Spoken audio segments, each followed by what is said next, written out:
Waktu kejadian ini aku masih sangat kecil, kira-kira kelas 2 atau 3 SD. Banyak hal dari masa itu sudah kabur di kepalaku, tapi yang satu ini tertanam begitu jelas sampai sekarang. Dan kamu akan segera paham kenapa. Hari itu hari sekolah, dan dari pagi hujan turun begitu deras, seolah langit bocor. Setelah menjemputku, orang tuaku bersiap pergi ke sebuah acara yang kelihatannya cukup mewah. Aku sudah lupa apakah itu acara penggalangan dana, makan malam resmi atau apa, yang jelas mereka berencana pulang malam itu juga. Tapi begitu mereka sampai di tempat acara, badai malah makin parah. Jalanan jadi terlalu berbahaya untuk ditempuh jauh-jauh. Jadi dengan sangat berat hati, mereka memutuskan menginap di rumah teman yang lokasinya jauh lebih dekat ke tempat acara daripada rumah kami. Aku masih ingat mereka menelepon ke telepon rumah, berulang kali meminta maaf karena harus meninggalkanku sendirian. Sementara aku berkali-kali bilang aku baik-baik saja, bahkan tidak lapar, dan bisa mengurus diri sendiri. Ibuku memberiku daftar hal yang harus kulakukan sebelum tidur. Mengunci semua pintu dan jendela. Menyalakan minimal satu lampu di dalam rumah, memastikan semua gorden tertutup rapat. Hal-hal standar seperti itu. Waktu itu aku belum benar-benar mengerti kenapa mereka mempermasalahkan semuanya. Aku belum cukup besar untuk paham betapa pentingnya tidak meninggalkan anak seusiaku sendirian di rumah. Jujur saja, aku malah sedikit senang. Rumah sepenuhnya jadi milikku malam itu. Artinya aku bisa makan permen sepuasnya dan gak ada aturan jam tidur. Karena di kamarku tidak ada TV atau gadget, aku memilih menonton TV di ruang tamu, tiduran di sofa. Dalam hati aku bilang ke diri sendiri, semua tugas dari ibuku akan kulakukan nanti, tepat sebelum tidur, apalagi aku memang berencana begadang semalaman.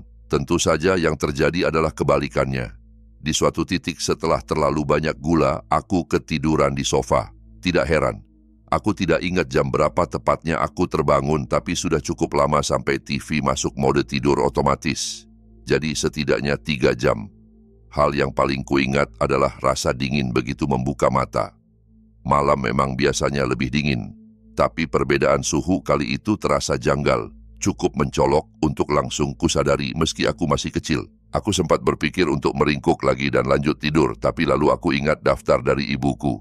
Bahkan di usia segitu aku tahu, kalau aku tidak melakukannya, entah bagaimana dia pasti tahu dan aku tidak mau mengecewakan dia setelah dia mempercayakanku tinggal sendirian.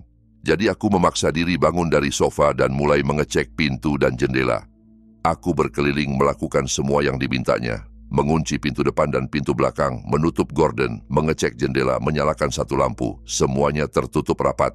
Itu membuatku bingung, karena rumah tetap terasa jauh lebih dingin daripada seharusnya. Aku bahkan menempelkan telapak tangan ke beberapa kaca jendela untuk memastikan tidak ada yang sedikit terbuka, tapi semuanya tertutup rapat dan dingin di permukaan. Dalam kepalaku, aku menyimpulkan mungkin saja badai telah merusak pemanas rumah atau listriknya terganggu, jadi udara dingin lebih terasa. Penjelasan itu cukup masuk akal buatku saat itu dan aku terlalu mengantuk untuk memikirkan lebih jauh soal suhu. Aku pun naik ke lantai atas menuju kamarku, siap merangkak ke tempat tidur dan melupakan semuanya. Begitu masuk kamar, barulah aku benar-benar menyadari betapa parah badai di luar. Ruang tamu di lantai bawah letaknya di tengah rumah, jadi suara dan efek badai agak teredam. Kamar masa kecilku punya jendela besar yang langsung menghadap luar, jadi aku bisa mendengar semuanya jelas. Hujan menghantam kaca sekeras-kerasnya, seperti berusaha masuk. Setiap beberapa menit, kilat menyambar. Disusul suara guntur yang menggelegar sampai dadaku ikut bergetar. Aku bukan tipe anak yang takut badai, tapi malam itu aku ingat aku sempat khawatir ada pohon tumbang menimpa rumah. Mungkin itu juga yang membuatku sulit tidur, padahal beberapa belas menit sebelumnya aku nyaris pingsan saking lelahnya. Saat berbaring mencoba memejamkan mata, aku mulai menyadari suara-suara aneh yang lain. Di sela suara hujan dan guntur, ada bunyi berderit pelan, seperti kayu yang bergeser. Anehnya, lantai kamarku seluruhnya berkarpet tebal, jadi mustahil suara itu berasal dari pijakan kaki di lantai. Awalnya aku mengira itu suara dahan pohon yang bergesekan tertiup angin, tapi lama-kelamaan aku sadar bunyinya tidak cocok. Sejak kecil aku sudah terbiasa dengan suara khas badai, dan yang satu ini bukan salah satunya. Suara itu mulai menggangguku lebih dari badai itu sendiri. Entah kenapa, justru bunyi derit itulah yang membuatku tidak bisa tidur. Setelah beberapa lama, aku benar-benar tidak tahan. Aku duduk di ranjang dan menatap sekeliling kamar. Sendiri tidak yakin apa yang sebenarnya ku cari. Aku mencoba menyingkirkan suara hujan dan hanya fokus pada bunyi derit itu.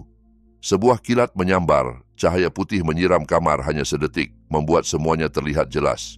Tidak ada apa-apa yang tampak aneh.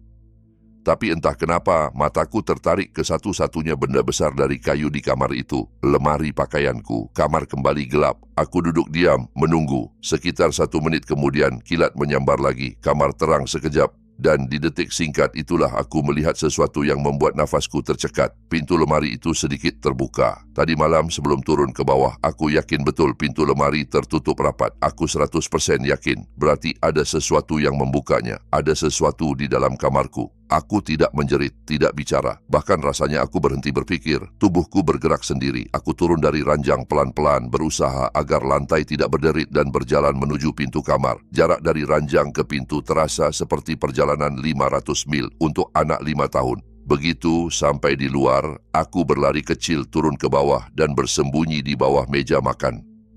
Baru di situ aku menangis. Aku tidak tahu harus bagaimana. Di kamarku barusan ada seseorang atau sesuatu. Orang tuaku jauh dan tidak bisa menolong. Aku tidak tahu berapa lama aku meringkuk di bawah meja itu. Waktu terasa tidak jelas, sampai akhirnya aku mendengar langkah kaki menuruni tangga. Aku menahan napas, sadar satu suara saja mungkin akan mengakhiri hidupku. Langkahnya tidak terdengar normal. Bukan suara tok-tok biasa di anak tangga. Lebih seperti sesuatu yang melompat-lompat dan memantul turun, kacau dan berat. Seolah tubuhnya tidak seimbang. Suara itu makin dekat. Dari arah bawah meja, aku bisa melihat sedikit lantai di sekelilingku. Dan akhirnya aku melihatnya. Bukan wajahnya, hanya kakinya. Sepasang kaki telanjang yang kotor dan penuh lumpur. Kulitnya kekuningan, pucat dan aneh. Aku tidak bisa memastikan itu kaki laki-laki atau perempuan. Bentuknya begitu jelek, hampir seperti cacat. Di sepanjang betis dan tulang keringnya ada banyak goresan. Seolah ia baru saja merangkak di semak berduri. Cara ia melangkah pun terseok-seok, seperti kesulitan berdiri tegak. Lalu sesuatu jatuh dari tangannya. Benda itu menghantam lantai dengan bunyi logam keras, berputar dan bergulir. Sebuah kunci Inggris, sebesar dan seberat itu, jatuh tepat di depan pandanganku. Aku menahan jeritan dengan sekuat tenaga. Kalau sosok itu membungkuk untuk mengambil kunci itu, ia pasti langsung melihatku bersembunyi. Dengan mata terbelalak, aku menatap kaki itu. Ia berhenti melangkah, berdiri diam di samping kunci yang jatuh. Tidak mengambilnya, tidak juga pergi, hanya berdiri. Napasku nyaris tidak berani keluar. Rasanya seperti baku tatap tanpa mata, di mana satu gerakan salah bisa berarti mati. Akhirnya, setelah entah berapa lama, kaki itu mulai bergerak lagi. Ia berjalan menjauh, keluar dari jangkauan penglihatanku. Aku hanya bisa mendengar derap kacau langkahnya berkeliling lantai bawah, membentur furnitur, seretan dan hentakan aneh, seakan orang mabuk berat yang tidak bisa menjaga keseimbangan. Buatku, itu rasanya seperti keabadian. Dan lalu, suara yang paling lega sekaligus paling menakutkan ku dengar malam itu. Suara pintu depan dibuka, lalu dibanting tertutup, sunyi. Aku tetap bersembunyi di bawah meja untuk waktu yang lama setelah itu. Sebagiannya karena takut, tapi sebagiannya lagi adalah sesuatu yang belakangan baru kupahami sebagai trauma. Aku hanya ingat tubuhku gemetar, di usia yang tepat untuk memahami betapa berbahayanya situasi barusan, tapi terlalu kecil untuk tahu bagaimana harus menghadapinya. Sisa malam itu samar-samar di kepalaku. Pada satu titik aku akhirnya meraih kunci Inggris yang tadi jatuh. Aku tidak mau orang tuaku menemukannya keesokan pagi tanpa tahu apa yang terjadi. Setelah memastikan pintu depan terkunci, aku naik lagi ke kamar, merangkak ke tempat tidur dan entah bagaimana tertidur. Setelah itu hidup seperti kembali normal. Entah kenapa, aku sangat takut menceritakan hal ini ke orang tuaku. Aku tidak ingin mereka tahu bahwa aku sempat menunda mengunci pintu dan menutup jendela walau mereka sudah memintanya. Jadi aku menyimpan semuanya sendiri. Bertahun-tahun kemudian barulah aku memberitahu mereka dan butuh cukup banyak keyakinan sampai mereka benar-benar percaya. Kalau dipikir sekarang, menyembunyikannya saat itu adalah keputusan yang sangat buruk. Terlalu banyak waktu berlalu, tidak ada lagi yang bisa dilakukan. Kalau aku jujur, pengalaman itu menghantui seluruh masa kecilku. Sejak malam itu, aku selalu tidur dengan lampu tidur menyala. Aku jadi takut gelap dan butuh waktu lama sekali sebelum rasa itu benar-benar memudar. Sampai hari ini aku masih sulit menjelaskan apa yang terjadi malam itu. Tapi satu pelajaran menancap kuat di kepalaku. Kunci pintu rumahmu setiap malam. Sekarang tarik napas pelan-pelan. Kalau menurutmu barusan hanya sekadar cerita tentang seseorang yang menyusup ke rumah, mungkin kamu belum siap dengan apa yang menunggu di balik jendela di cerita berikutnya. Beberapa tahun setelah itu, waktu aku masih anak-anak, sesuatu yang lain terjadi. Bukan sekali, tapi berulang selama 3 atau 4 tahun. Aku tidak ingat persis kapan mimpi pertama itu datang, tapi aku mulai mengalami mimpi buruk yang sama, setengah sadar, mungkin setiap beberapa bulan sekali. Sejauh yang bisa kuingat, begini pola kejadiannya. Aku berbaring di tempat tidurku sendiri, tapi sudut pandangku bukan dari tubuhku. Aku melihat diriku sendiri dari langit-langit kamar, seperti menatap layar CCTV yang mengawasi ranjangku. Rasa terpisah dari tubuh itu selalu membuatku panik. Aku mencoba berenang turun ke arah tubuhku, tapi satu-satunya yang bisa kulakukan hanya memutar kepala atau apapun itu untuk melihat sekeliling kamar. Aku setengah sadar bahwa itu mimpi. Aku tahu aku sedang tidur, tapi kesadaran itu sama sekali tidak membuatku lebih tenang. Setelah memaksa diri diam, aku mulai memperhatikan hal-hal aneh di kamar tidurku dalam mimpi itu. Yang pertama selalu jam digital di meja kecil sebelah ranjang. Angkanya tidak bertambah seperti biasa, tapi menghitung mundur. Itu selalu hal aneh pertama yang kusadari. Dan begitu aku memperhatikan jam itu, detail lain mulai muncul. Ada gambar-gambar krayon yang ditempel asal di dinding dan laci lemari. Gambarnya seperti hasil coretan anak seusia aku saat itu. Barisan orang berpegangan tangan, semua tersenyum. Dengan satu sosok yang jelas lebih kecil, yang kurasa adalah aku, berdiri di tengah. Mereka selalu berdiri di depan sebuah rumah dengan atap biru, tapi detail lain di gambar itu samar di ingatanku sekarang. Hal lain yang selalu muncul adalah kereta mainanku yang lama, kereta kecil dari besi yang pernah sangat kusukai. Di mimpi itu, kereta itu selalu berada di posisi berbeda di lantai kamar. Padahal di dunia nyata, kereta itu sudah hilang bertahun-tahun sebelumnya. Setelah puas mengamati kamar dari langit-langit, selalu ada satu dorongan yang sama, melihat ke arah jendela kamarku. Aku menoleh dan seolah sesuai isyarat, seorang pria muncul tepat di balik kaca, hanya beberapa senti dari jendela. Rambutnya pendek dan sudah memutih, ada luka atau bekas sayatan di pelipis kirinya. Jujur, itu saja detail wajahnya yang paling melekat di kepalaku. Ia menatapku, atau menatap tubuhku yang tidur selama beberapa detik, lalu mulai mencakar-cakar kaca, seakan berusaha membuka jendela dari luar. Biasanya di titik itu aku terbangun. Kadang aku langsung berlari ke jendela, kadang terlalu ketakutan untuk bergerak dan hanya bisa berbaring membeku, tapi ujung-ujungnya aku selalu mengecek jendela. Aku tidak tahu apa yang kutunggu. Mungkin goresan kuku di kaca, mungkin bekas telapak tangan, tapi tidak pernah ada apa-apa. Tidak ada bekas, tidak ada orang. Setelah mimpi yang keempat, aku akhirnya menceritakannya ke orang tuaku. Ibuku bilang mimpi berulang bukan hal langka untuk anak seusiaku. Ayah mengingatkanku bahwa kamar mereka hanya berjarak satu pintu saja, dan mereka selalu siap kalau aku takut. Aku mengangguk dan pura-pura merasa tenang, padahal tidak. Ayah bisa melihat aku masih takut, jadi dia menggandengku dan kami memeriksa bagian luar rumah. Di bawah jendela kamarku tidak ada apa-apa, tidak ada jejak kaki, tidak ada bekas pada kaca, tidak ada tanda ada orang berdiri di sana. Itu seharusnya menenangkanku, tapi entah kenapa tidak. Ingat, ini baru sekitar tahun pertama mimpi itu muncul, jadi aku mengalaminya kira-kira 3 bulan sekali, bukan setiap malam. Tapi mimpi yang sama, persis urutannya, sebanyak 4 kali, bahkan di usia itu pun aku tahu itu bukan kebetulan. Setelah mimpi keempat, mimpi itu berhenti. Untuk sementara. Hampir 6 bulan aku tidur normal tanpa satu pun mimpi itu.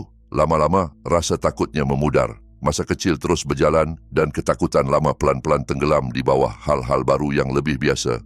Lalu, suatu malam, mimpi itu kembali. Tanpa peringatan. Semuanya sama dengan yang kuingat. Jam yang menghitung mundur, gambar-gambar krayon, kereta mainan. Tapi kali itu ada satu hal berbeda yang membuatnya 2 kali lebih menakutkan. Aku butuh waktu untuk menyadarinya. Semua kejadian seolah mengikuti naskah yang sama. Aku melihat diriku dari langit-langit, memperhatikan kamar, merasa dorongan untuk melihat ke jendela. Dan ketika aku menoleh, barulah aku sadar, jendelaku terbuka. Begitu menyadari itu, aku langsung terbangun. Ada masa sekitar 5 menit di mana aku benar-benar tidak bisa bergerak. Lumpuh tidur total, bukan yang pasif, di mana tubuh diam tapi kepala tenang. Otakku berteriak memaksaku mengecek jendela, tapi tubuhku seperti diikat. Aku ingin lari, tapi tidak bisa mengangkat satu jari pun. Lebih buruk lagi, kamar terasa jauh lebih dingin dari biasanya. Seperti ada udara malam yang menusuk masuk dari jendela yang kupikir menganga lebar. 5 menit itu adalah rasa takut paling murni yang pernah kurasakan seumur hidup. Satu-satunya yang ada di kepalaku adalah bayangan pria itu sudah menyingkap gorden dan sedang mengangkat kaki untuk memanjat masuk. Ketika akhirnya aku bisa menggerakkan tubuh, aku memaksa diri bangkit dan merangkak ke jendela. Kuncinya masih terpasang. Kaca tertutup rapat. Tidak ada apa-apa. Tapi aku tidak bisa tidur lagi malam itu. Beberapa bulan lewat tanpa mimpi itu, tapi kali ini aku tidak mau tertipu. Setiap malam sebelum tidur, aku sengaja memikirkan mimpi itu. Detailnya, langkah-langkahnya, wajah lelaki di jendela. Logikanya mungkin tidak masuk akal, tapi aku berharap dengan sengaja membayangkannya, aku tidak akan kaget kalau mimpi itu muncul lagi. Aneh bin ajaib, cara itu justru berhasil. Mimpi berikutnya masih menegangkan, tapi aku tidak sampai panik seperti sebelumnya. Aku bahkan tidak langsung beranjak untuk mengecek jendela. Kali berikutnya, rasa takutnya semakin berkurang.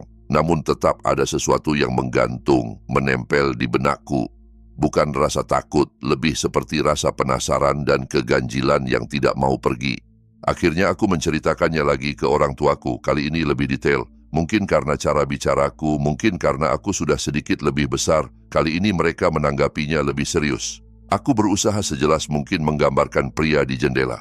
Dan ketika aku sampai pada bagian luka di keningnya, suasana berubah. Tidak dramatis tapi cukup kentara. Ayah memotong kalimatku dan bertanya apakah aku yakin soal luka di dahi itu. Aku bilang pasti. Dia lalu menatap ibu dengan pandangan aneh, seperti ada sesuatu yang mereka berdua tahu tapi sengaja tidak diucapkan. Aku bertanya apa yang terjadi, tapi mereka hanya bilang semuanya baik-baik saja. Tidak ingin membuat mereka makin cemas, aku tidak memaksa. Tapi sejak saat itu aku yakin ada sesuatu yang disembunyikan. Beberapa hari kemudian mereka mengajakku duduk dan akhirnya bicara jujur. Tidak ada drama besar, hanya percakapan pelan di ruang tamu. Ibu yang paling banyak bicara. Ternyata ketika aku masih sangat kecil, bahkan sebelum bisa mengingat apapun, ada seorang pria yang sering menjagaku. Mereka memanggilnya Om Hendra. Dia bukan keluarga, hanya sahabat dekat ayah dari masa kuliah. Katanya, Om Hendra sering sekali datang ke rumah ketika aku masih bayi dan balita, terutama saat keduanya bekerja penuh waktu. Lalu, sesuatu terjadi. Ayah hanya bilang persahabatan mereka retak parah. Tidak diberi detail, hanya mengatakan ada pertengkaran besar yang membuat ayah memutus semua hubungan dengan Om Hendra. Dia melarang pria itu datang ke rumah lagi, terutama mendekatiku. Aku bertanya kenapa, tapi mereka tidak menjawab. Mereka hanya menegaskan bahwa itu tidak ada hubungannya denganku dan aku tidak perlu khawatir. Satu-satunya detail tambahan yang mereka berikan, dan ini yang membuat perutku mual, adalah bahwa Om Hendra punya bekas luka jelas di jidatnya akibat kecelakaan mobil bertahun-tahun sebelum aku lahir. Mereka tidak terang-terangan menghubungkannya dengan mimpiku, tapi mereka juga tidak perlu. Di usia itu aku cukup besar untuk menyambungkan sendiri. Malamnya setelah ibu tidur, ayah masih duduk di ruang tengah bersamaku. Aku bisa melihat ia seperti ingin menambahkan sesuatu yang tadi tidak sempat diucapkan. Setelah beberapa menit hening, ia menarik napas dan menjelaskan teorinya. Katanya, mungkin mimpi-mimpi itu adalah cara otakku memproses sesuatu yang terkubur sangat dalam. Sebuah memori dari saat aku sangat kecil, ketika aku belum bisa berbicara jelas. Ayah bercerita betapa dekatnya aku dengan Om Hendra dulu. Katanya, aku selalu menangis kalau ia pulang, dan selalu ingin Om Hendra yang membacakan dongeng sebelum tidur. Ayah mengatakan ia benar-benar tidak bisa memikirkan cara lain. Aku bisa tahu tentang luka di dahinya. Aku tidak tahu harus bagaimana. Aku tidak punya satu pun ingatan tentang sosok yang bernama Hendra itu. Sampai sekarang pun tidak. Seolah dia tidak pernah ada dalam hidupku. Waktu terus berjalan, mimpi itu makin jarang. Mungkin hanya sekali dua kali lagi di sepanjang tahun berikutnya. Sampai suatu malam di tahun keempat, sesuatu yang jauh lebih gelap terjadi. Aku terbangun dari mimpi yang sama seperti biasa. Aku menoleh ke jendela, mungkin sudah jadi kebiasaan. Kali ini, aku melihat sesuatu benar-benar bergerak di luar. Bukan bayangan pohon, bukan refleksi cahaya. Gerakan cepat tapi cukup jelas untuk membuatku yakin ada sesuatu barusan menjauh dari jendela. Semua rasa takut yang selama ini kupaksa jinak langsung bangkit sepenuhnya. Bahkan lebih parah, aku melompat dari ranjang dan menjerit memanggil orang tuaku. Mereka benar-benar serius kali ini. Ayah berlari keluar rumah dengan kaki telanjang sementara ibu memelukku erat-erat di kamar. Ayah kembali beberapa menit kemudian berbicara pelan di telinga ibu. Mereka menyuruhku tinggal di kamar sementara mereka menghubungi polisi. Aku menurut. Aku tidak ingat mendengar sirene atau suara orang lain malam itu, hanya suara mereka berdua. Besoknya, ayah mengaku bahwa di bawah jendela kamarku ia melihat yang menurutnya jejak kaki samar di tanah seperti pijakan yang sudah hampir hilang. Aku bertanya apakah ia yakin bukan Om Hendra, tapi ayah bilang itu mustahil. Kami sudah pindah rumah dan Om Hendra tidak tahu alamat kami. Ayah berjanji tidak akan membiarkan apapun terjadi padaku. Dan nyatanya, setelah malam itu aku tidak pernah lagi mengalami mimpi itu. Mereka tidak suka membicarakan kejadian ini lagi dan aku bisa mengerti. Sampai sekarang aku belum pernah mendapat jawaban yang benar-benar jelas dari mereka. Itu membuat otakku terus berputar. Yang paling tidak bisa kucerna adalah kemungkinan bahwa setiap kali aku mengalami mimpi itu, memang ada seseorang berdiri di luar jendela kamar menatapku tidur. Masuk akalkah kalau ada orang yang mengintai selama 4 tahun penuh, lalu berhenti begitu saja? Tidak masuk di logikaku. Dan aku tidak tahu mana yang lebih menakutkan, jika itu memang Om Hendra yang entah bagaimana menemukan kami atau justru orang asing yang kebetulan otakku pinjam wajahnya untuk mengisi mimpi. Entah bagaimana, keduanya sama-sama membuatku merinding. Satu hal yang juga terus mengusikku adalah keyakinan kecil yang tidak mau hilang. Aku hampir pasti yakin malam itu orang tuaku tidak benar-benar menelepon polisi. Dan mungkin aku tidak akan pernah tahu alasannya. Aku mungkin tidak akan pernah mendapat jawaban lengkap tentang mimpi-mimpi itu. Tapi kalau suatu hari aku menemukannya, aku akan kembali bercerita. Kalau menurut kalian mimpi bisa disimpan jauh di dasar ingatan dan menetes pelan ke dunia nyata, coba bayangkan apa yang terjadi kalau seseorang yang terobsesi padamu sengaja masuk ke hidupmu, bahkan sebelum kamu tahu siapa dia.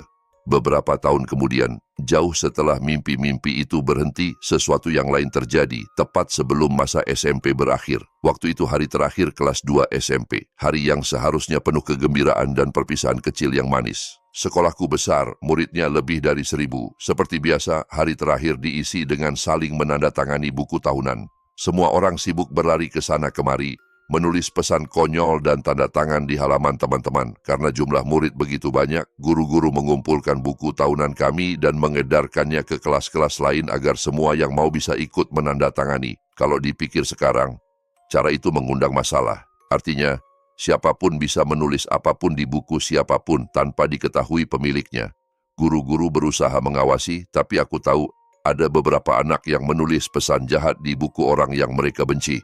Di akhir hari ketika buku tahunan dikembalikan, aku langsung membolak-balik halamannya dengan antusias, membaca pesan konyol dari teman-teman dekatku, sampai pandanganku tertahan pada satu halaman. Di bawah foto seorang siswa yang sama sekali tidak kukenal, ada sebuah tanda tangan dan pesan pendek. Namanya tertulis jelas, Bayu Aditya. Nama yang sampai sekarang tidak akan pernah kulupakan. Pesannya singkat, simpel, tapi terasa mengganggu. Semoga liburanmu menyenangkan. Kita akan bertemu lagi. Aku terpaku menatap tulisan itu. Aku tidak pernah bicara sepatah kata pun dengan Bayu. Aku bahkan tidak yakin pernah melihatnya di lorong sekolah. Bukannya aku bisa melakukan apapun soal itu.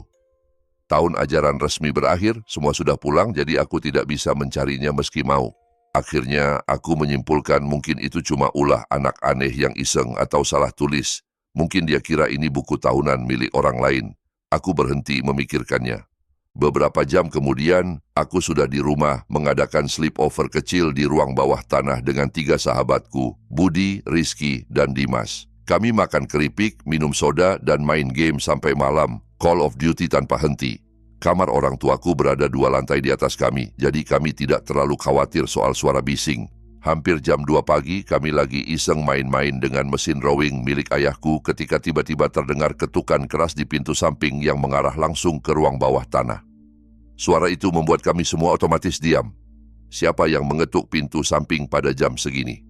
Itu pintu yang jarang dipakai, hanya beberapa orang yang tahu. Rasanya tidak mungkin orang yang tidak sengaja. Ketukan itu berirama, sama polanya, berulang. Aku bisa melihat Dimas membuka mulut, dan sebelum sempat menghentikannya, dia sudah berseru dengan suara lantang, "Siapa?" Aku hampir mau melempar bantal ke kepalanya. Dalam satu kalimat, dia baru saja memberitahu orang di luar bahwa kami ada di ruang bawah tanah. Ruang itu tidak punya jendela keluar. Kecil kemungkinan orang di luar tahu kami di sana. tapi sekarang mereka tahu. Setelah jeda yang agak panjang dan ketukan berhenti, terdengar suara pelan dari balik pintu, teredam tapi jelas. Suara laki-laki masih remaja, bernada cerah seolah sedang ngajak main. "Ke belakang aja, lewat pintu dapur," katanya dengan nada ceria, seperti teman lama yang tahu rumahku luar dalam. Aku merinding. Sementara itu, teman-temanku entah kenapa malah terlihat lebih penasaran daripada takut. Seolah ini petualangan seru di film, bukan kenyataan. Mereka memaksaku minimal mengecek siapa yang datang. Meski tidak mau, ujung-ujungnya aku kalah suara. Kami naik pelan-pelan, berusaha tidak membuat suara. Aku mendekati pintu belakang dengan jantung berdebar keras.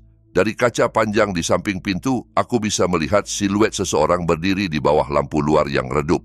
Aku mendekat sedikit dan akhirnya melihat wajahnya. Rahangku nyaris jatuh. Itu dia. Wajah yang pernah kulihat hanya sebagai foto kecil di buku tahunan. Siswa yang tidak pernah berbicara denganku yang menulis pesan aneh itu. Bayu Aditya. Teman-temanku refleks ingin membuka pintu. Entah kenapa. Tapi aku menahan mereka dan bilang, aku tahu siapa itu. Aku menjelaskan cepat soal pesan di buku tahunan. Wajah mereka berubah dari penasaran menjadi sedikit waspada. Bayu masih berdiri di luar menatap ke dalam melalui kaca. Dia pasti melihat perubahan ekspresi kami. Dia mengangkat tangan dan melambai, lalu memberi isyarat dengan jarinya agar aku mendekat ke jendela. Kalau kalian bertanya kenapa kami tidak langsung menganggap ini serius, jawabannya sederhana. Di kepala kami, ini cuma anak SMP lain, bukan lelaki dewasa asing. Tetap mengganggu tapi terasa kurang mengancam. Di pikiran kami yang naif saat itu, aku tidak mau membuka pintu. Sebagai gantinya, aku membuka sedikit jendela dapur. Hanya beberapa sentimeter. Teman-temanku berdiri agak di belakangku. Bayu berjalan mendekat ke jendela dan menyunggingkan senyum tipis. "Akhirnya kamu baca pesanku ya," katanya. Dia memperkenalkan diri, seolah aku belum melihat namanya tertulis di bawah fotonya. Lalu, tanpa banyak basa-basi, dia berkata, "Aku selalu memperhatikan kamu dari jauh. Sebenarnya kita bisa jadi teman baik." Aku mengangguk saja, tidak mau memancing kemarahannya. Dalam hati tidak ada skenario di mana aku mau berteman dengannya. Tapi ada satu pertanyaan yang tidak bisa kutahan. "Bagaimana kamu tahu rumahku di sini?" tanyaku pelan. Dia diam. Tatapannya bergeser dan suasana sunyi sesaat. Sebelum aku sempat mengalihkan pembicaraan, Rizky, yang mulutnya memang selalu gatal, menyela dan menyebut Bayu sebagai penguntit aneh yang sebaiknya pergi dengan kalimat yang jauh lebih kasar. Senyum Bayu langsung lenyap. Dia memiringkan kepala seperti tidak mengerti. Lalu perlahan raut wajahnya berubah. Mata yang tadinya datar menjadi penuh kebencian. Sudut bibirnya turun menjadi ekspresi marah yang menyeramkan. Dia mulai berteriak. Katanya dia benci teman-temanku dan kami semua pantas mati. Dia mulai menyebut hal-hal yang tidak seharusnya ia tahu tentang mantan pacarku. Betapa dia sebenarnya benci padaku. Dan rahasia-rahasia kecil yang membuat dadaku terasa seperti diremas. Tiba-tiba dia menyambar ke arah jendela, mencoba mendorongnya agar terbuka lebar. Aku refleks mendorong kembali dan menguncinya. Dia menggeram, membenturkan tangannya ke kaca berkali-kali. Suaranya seperti binatang yang mengamuk, bukan remaja. Keributan itu rupanya cukup keras untuk membangunkan orang tuaku. Mereka berlari turun, menuntut penjelasan kenapa kami membuat keributan di tengah malam. Di saat itulah Bayu lari, menghilang ke dalam gelap. Aku menceritakan segalanya dengan cepat kepada orang tuaku. Ayah sempat mengejar keluar, tapi kembali beberapa menit kemudian sambil menggeleng, mengatakan tidak melihat bayangan siapapun. Entah kenapa orang tuaku tidak menelepon polisi malam itu. Mereka hanya menyuruh kami tidur dan bilang akan menghubungi pihak sekolah keesokan harinya agar memberi anak itu peringatan dan mencoba bersikap sebaik mungkin dulu. Keputusan itu ternyata membuka hal yang jauh lebih mengerikan. Keesokan harinya mereka menghubungi sekolah. Dari situlah kami tahu sesuatu yang benar-benar membuat perutku mual. Bayu sudah dikeluarkan dari sekolah beberapa minggu sebelum tahun ajaran berakhir. Artinya, ia bahkan tidak seharusnya ada di sana saat pembagian buku tahunan. Buku tahunan sudah dicetak sebelum ia dikeluarkan, itulah kenapa fotonya masih ada. Itu berarti satu hal, dia sengaja menyelinap masuk ke sekolah hanya untuk mencari buku tahunan milikku dan menulis pesan itu. Sekolah mencoba melacaknya, tidak hanya dia, tapi juga orang tuanya. Tapi seolah-olah mereka tidak pernah ada. Tidak ada alamat jelas, tidak ada nomor yang bisa dihubungi. Semua data administratif terasa kosong, mengambang. Pihak sekolah jelas panik, tapi mereka juga berusaha keras menutup rapat-rapat masalah ini agar tidak menyebar. Sampai hari ini, aku masih tidak tahu bagaimana Bayu bisa menemukan alamat rumahku. Itulah yang paling menakutkan.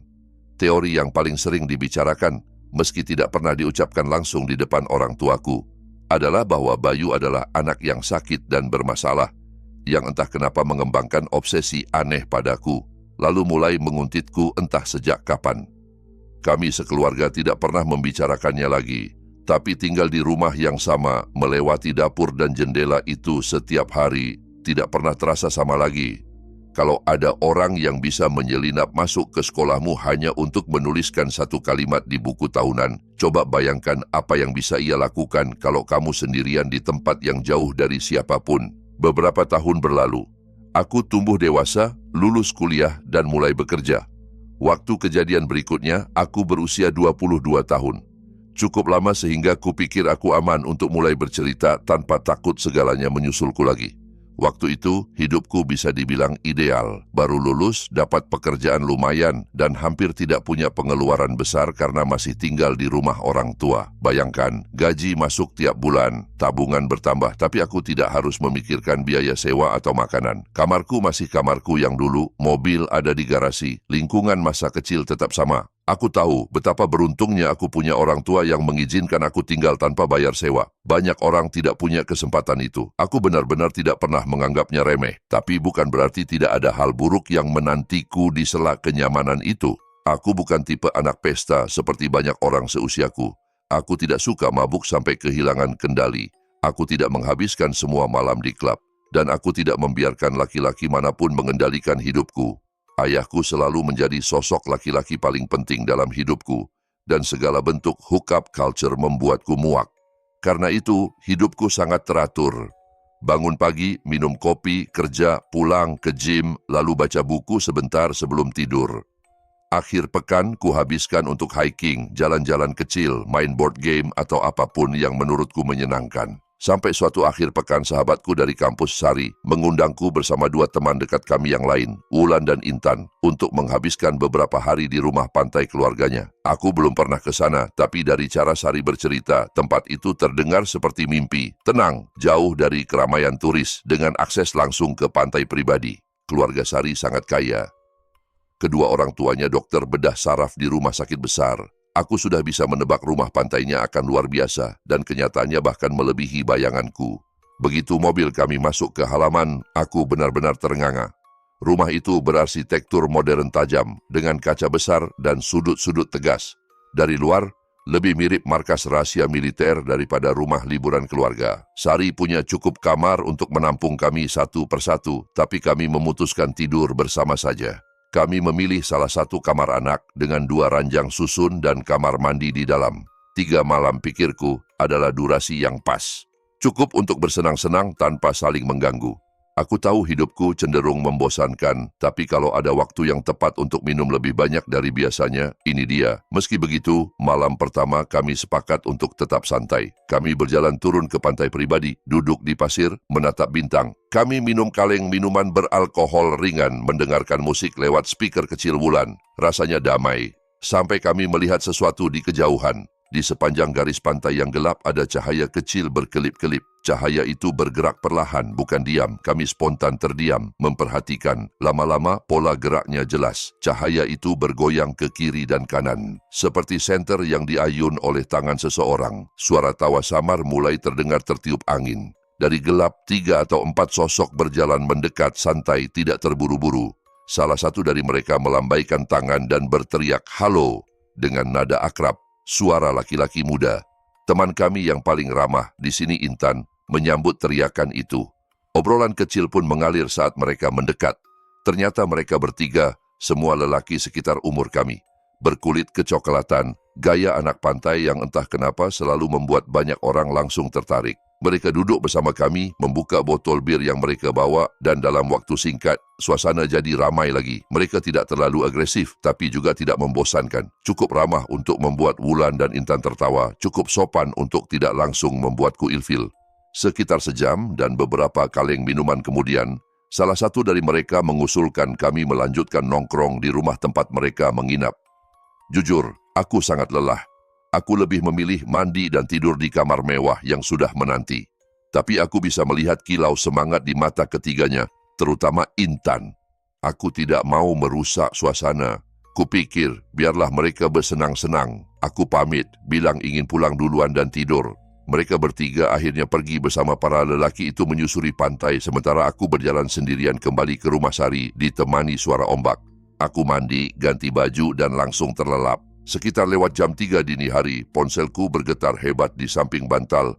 Panggilan video dari Sari. Aneh pikirku, di jam segini dia seharusnya sudah tidur atau sibuk hal lain.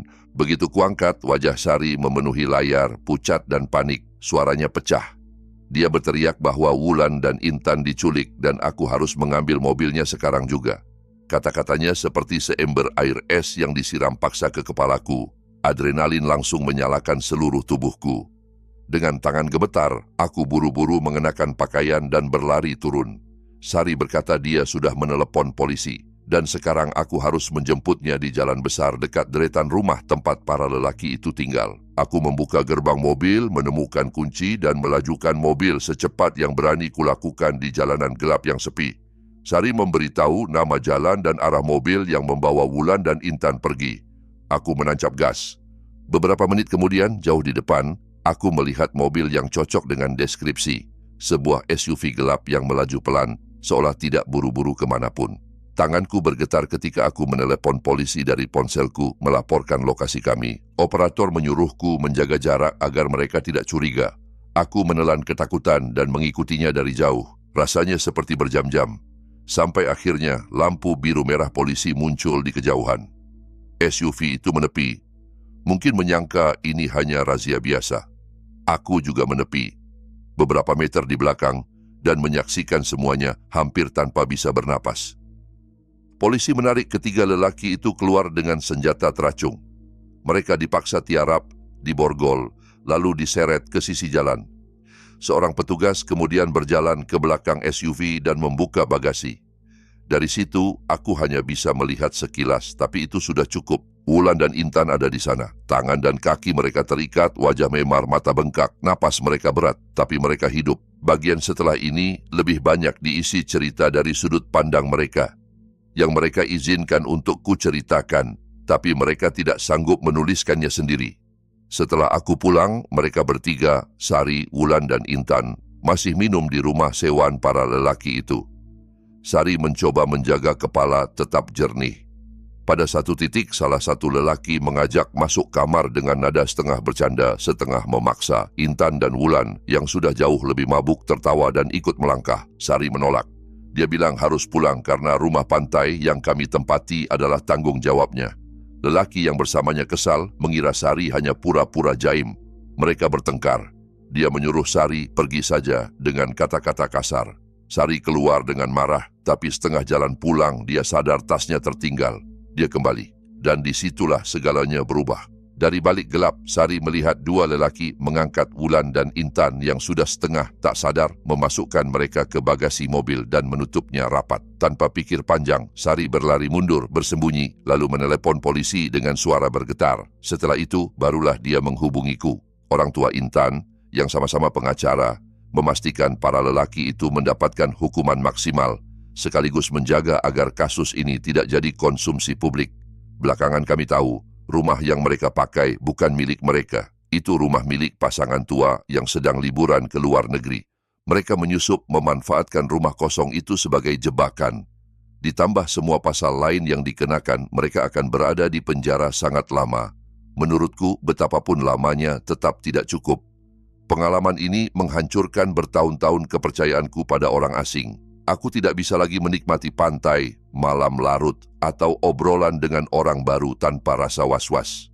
Aku sempat menjauh dari Sari, Wulan, dan Intan, bukannya karena mereka, tapi karena setiap kali kami berkumpul, semua ingatan itu kembali. Perlahan, aku mulai pulih, tapi sampai detik ini, bayangan bagasi yang terbuka itu masih sering muncul ketika aku memejamkan mata. Kadang aku bertanya-tanya, kalau waktu itu aku ikut ke rumah para lelaki itu, apakah aku masih sempat menyetir mobil Sari malam itu? Apakah polisi akan sempat menemukan mereka? Atau kami bertiga yang akan menghilang begitu saja? Ada saat di mana kegelapan tidak datang dalam bentuk sosok yang bersembunyi di lemari atau mengintip dari jendela. Kadang kegelapan itu memakai parfum mahal, tersenyum ramah di pantai, dan mengajakmu minum. Namun bahkan setelah itu semua, ada satu malam lain yang membuatku sadar. Ada hal yang jauh lebih mengerikan daripada kehilangan kendali atas hidupmu, yaitu saat kamu kehilangan kendali atas dirimu sendiri dan bahkan tidak bisa mengingatnya. Tahun lalu, sahabatku sejak kecil, Rudy, sudah sangat dalam terlibat di dunia musik. Lebih spesifik di skena musik dance dan elektronik di Jakarta dan kota-kota besar di Jawa. Dalam waktu 2 tahun, dia dan timnya berhasil membangun nama yang cukup besar. Konsepnya sederhana. Perusahaan mereka menyewa klub paling bergengsi di kota yang mereka datangi, lalu mendatangkan DJ yang sedang naik daun, kadang yang sudah benar-benar terkenal. Aku tidak terlalu mengikuti nama-nama besar, tapi aku tahu sebagian dari mereka sering muncul di festival internasional. Rudy dan aku sudah berteman lebih dari 20 tahun. Karena itu, dia selalu memberiku akses VIP gratis beserta beberapa teman kampung kami untuk datang ke event dan nongkrong di area khusus, kadang sampai bisa mengenal para DJ langsung. Suatu akhir pekan libur panjang, Rudy mengadakan event besar di sebuah klub di kawasan Pantai Anyer. Katanya ini akan jadi acara terbesar mereka sejauh ini. Semua teman lama kami sudah janji datang. Rudy mengundangku dan salah satu sahabat laki-lakiku, Andi, untuk berangkat lebih awal bersamanya.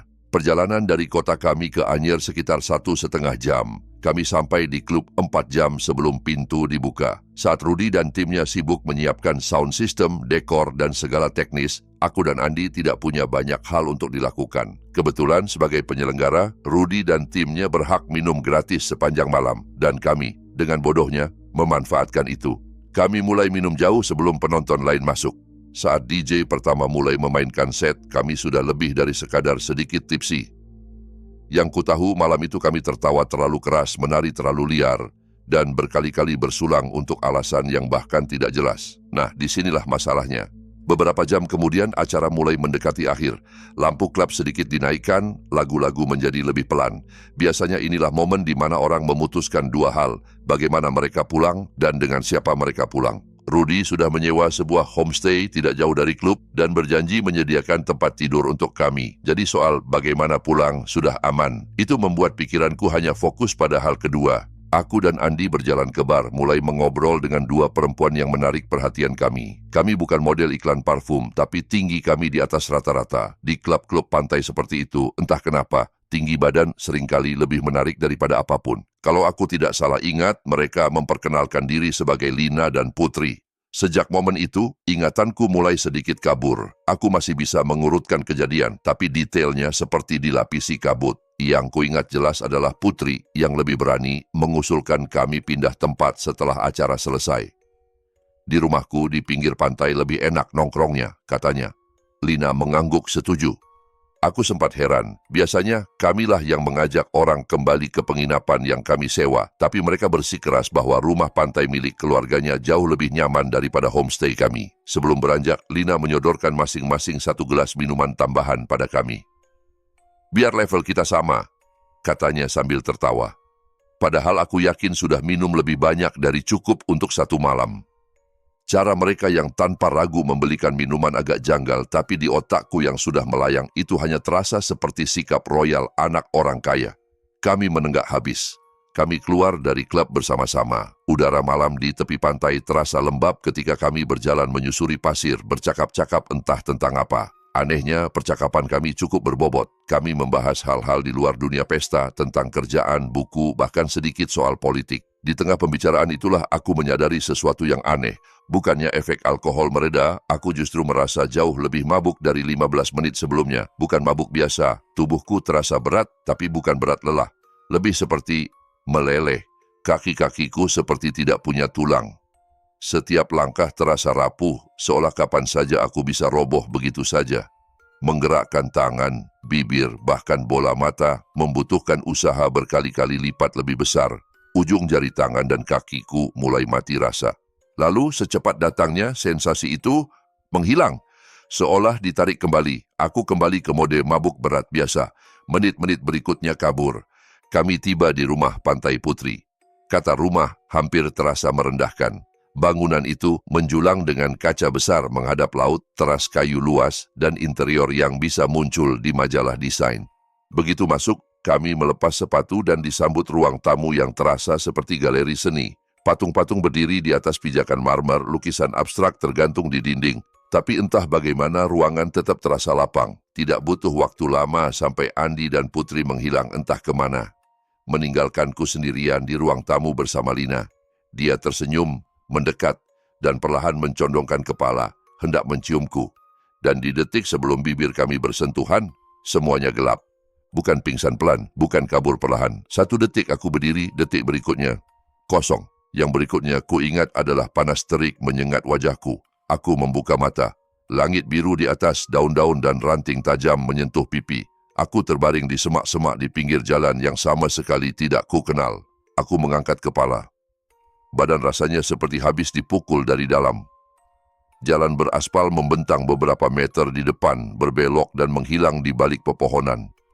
Tidak ada laut, tidak ada hotel, tidak ada klub. Aku meraba kantong, kosong, ponsel tidak ada, dompet tidak ada, kunci mobil tidak ada. Lebih aneh lagi, pakaian yang kupakai bukan punyaku, kaos dan celana pendek itu bukan milikku, bukan pula milik Andi. Satu-satunya barang yang masih milikku adalah sepasang sepatu. Itu pun tanpa tali dan basah kuyup, menyisakan rasa lembab dan dingin di kaki. Aku duduk perlahan, mencoba merangkai logika. Aku tidak bau air laut atau kolam. Jadi sepatu basah itu bukan karena berenang. Kepalaku berdenyut hebat.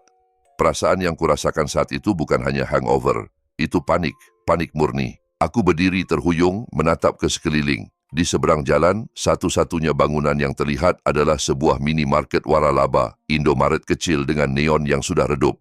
Tidak punya pilihan lain, aku berjalan ke sana. Dengan suara parau, aku meminta izin pada kasir untuk meminjam telepon. Dia menatapku dari atas ke bawah, mungkin menimbang apakah aku pemabuk atau perampok. Tapi akhirnya dia mendorong telepon ke arahku. Nomor pertama yang muncul di kepalaku adalah nomor adikku. Satu-satunya selain nomor orang tua yang masih kuhafal. Dan tidak mungkin aku menelepon orang tua dalam keadaan begitu. Adikku mengangkat cepat. Dengan suara bergetar, aku menjelaskan sebisanya. Dia memberiku nomor Andi. Aku menekan angka-angka itu dan menelepon berkali-kali. Tidak ada jawaban. Pikiran terburuk langsung berbaris di otakku. Bagaimana kalau hal yang sama terjadi padanya? Bagaimana kalau dia masih tergeletak entah di mana sendiri? Aku hampir menekan nomor polisi ketika pintu Indomaret terbuka dan Andi masuk. Kami saling menatap beberapa detik sebelum akhirnya tertawa hambar dan saling memeluk. Bukan tawa senang, tapi tawa lega bercampur ngeri. Dia baru saja keluar dari semak-semak di sisi lain jalan, ceritanya. Hampir 100% sama. Terbangun dengan pakaian orang lain, tanpa dompet, tanpa ponsel, tanpa kunci. Sepatunya juga basah dan tak bertali. Pada titik itu, kami tahu ini bukan sekadar mabuk. Kami menelepon polisi. Kasir yang tadi meminjamkan telepon tampak semakin yakin kami bukan orang jahat dan bahkan menawarkan air minum. Beberapa menit kemudian kami berdiri di parkiran, menceritakan segalanya kepada 2 polisi yang datang. Awalnya mereka mendengarkan serius, tapi lama-kelamaan pertanyaan mereka mulai mengarah ke satu hal. Mungkin kalian terlalu banyak minum? Mungkin kalian jalan dalam keadaan mabuk dan tidak ingat? Tidak ada tuduhan langsung, tapi jelas mereka meragukan kami. Ketika aku menyindir bahwa kami tidak mungkin berjalan kaki sejauh itu dari pantai ke kota kecil ini, mereka tidak terlihat senang. Aku meminta mereka menghubungi adikku, yang saat itu sedang melacak posisi ponselku lewat fitur pelacak. Ternyata titiknya menunjukkan sebuah parkiran di kota ini juga. Hanya beberapa menit naik mobil dari Indomaret. Polisi setuju untuk mengantar. Kami tiba di parkiran kosong, dan di sana, di tengah aspal, kedua ponsel kami tergeletak berdampingan seolah sengaja ditaruh. Dari sudut pandang polisi, itu menguatkan teori mereka. Kalian menjatuhkan ponsel waktu mabuk lalu tertidur di semak-semak, kata salah satunya. Kami mencoba menjelaskan soal pakaian yang bukan milik kami, sepatu basah tanpa tali, dan jeda memori beberapa jam yang benar-benar kosong. Mereka hanya saling pandang, lalu mengatakan kalau kami merasa ada unsur kriminal, kami bisa datang ke kantor untuk membuat laporan resmi. Kami meminta mereka menemani kami ke rumah Pantai Putri yang jelas-jelas bisa kami tunjuk letaknya di Anyer. Mereka menolak, bilang itu di luar wilayah patroli mereka. Mereka menyarankan kami istirahat dulu, baru memikirkan segala sesuatunya dengan kepala dingin. Mereka pergi, meninggalkan kami di parkiran dengan ponsel yang kembali ke tangan kami, tapi meninggalkan 1000 pertanyaan baru. Saat membuka ponsel, pertanyaan itu bertambah banyak. Ada beberapa pesan keluar yang aku tidak ingat pernah menulisnya. Pesan ke Rudy, ke orang tuaku, ke seorang rekan kerja, bahkan ke seorang perempuan yang sedang dekat denganku. "Thanks banget ya acaranya tadi, kami nginep di rumah temen, aman kok." "Tenang mah, aku sama Andi udah dapat sofa buat tidur, semua aman. Aku lagi di rumah, kepikiran kamu aja." Semuanya terdengar seperti kalimat normal yang mungkin saja ku ketik di malam biasa. Kalimat yang terdengar seperti aku. Tapi bila disusun, mereka saling bertentangan. Aku tidak mungkin sekaligus di rumah, di sofa rumah teman, dan mengucapkan terima kasih setelah acara dalam rentang waktu yang sama. Aku menelepon Rudy. Suaranya lega bercampur marah. Katanya dia hampir melaporkan kami hilang. Dia melihat kami pergi bersama 2 perempuan itu, lalu tidak pernah kembali ke klub atau mengirim pesan jelas. Dia menjemput kami dan sepanjang jalan kami membahas semua kemungkinan. Ya, jelas kami dijebak. Seseorang, kemungkinan besar Lina dan Putri, memberi kami sesuatu di minuman. Tapi kenapa? Kalau tujuannya merampok, kenapa tidak ada satupun kartu kami yang dipakai sebelum kami memblokirnya? Mengapa repot-repot menukar pakaian kami dan melempar kami di 2 semak berbeda, tapi berhadapan seperti cermin? Mengapa ponsel dikembalikan utuh, hanya ditinggalkan di parkiran? Dan yang paling mengerikan, siapa yang menggunakan ponsel kami untuk mengirim pesan-pesan itu, meniru gaya bicara kami cukup baik sehingga semua orang yang membaca tidak curiga. Beberapa hari setelahnya, kami memutuskan kembali ke Anyer, mencoba mencari rumah pantai itu. Kami berjalan sepanjang garis pantai, menelusuri satu persatu rumah yang menghadap laut. Dongeng tentang memori yang kabur membuat pencarian itu seperti mimpi buruk. Sampai akhirnya kami menemukannya. Teras kayu lebar, jendela besar, bentuk atap yang tidak mungkin terlupa. Kami naik ke depan dan menekan bel. Seorang pria tua membuka pintu, menatap kami dengan heran. Aku yang bicara, berusaha tidak menyinggung apapun yang bisa menjerat kami. "Pak, maaf, di sini ada perempuan bernama Putri, atau mungkin punya anak perempuan seumuran kami?" Pria itu menggeleng cepat. "Tidak, dia tidak punya anak atau cucu bernama itu. Rumah ini milik dia dan istrinya, dan mereka baru kembali dari perjalanan ke luar negeri beberapa hari lalu."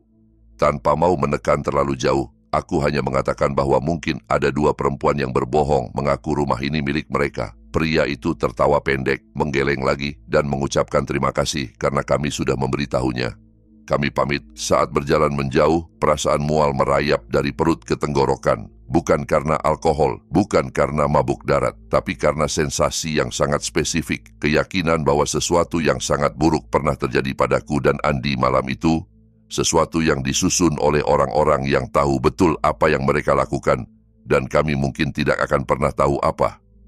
Untuk waktu lama, aku hampir yakin kami bukan target utama mereka.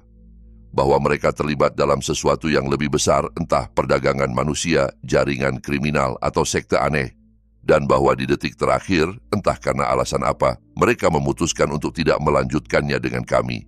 Mungkin mereka hanya ingin membuktikan bisa mengendalikan hidup 2 orang asing sepenuhnya dalam satu malam.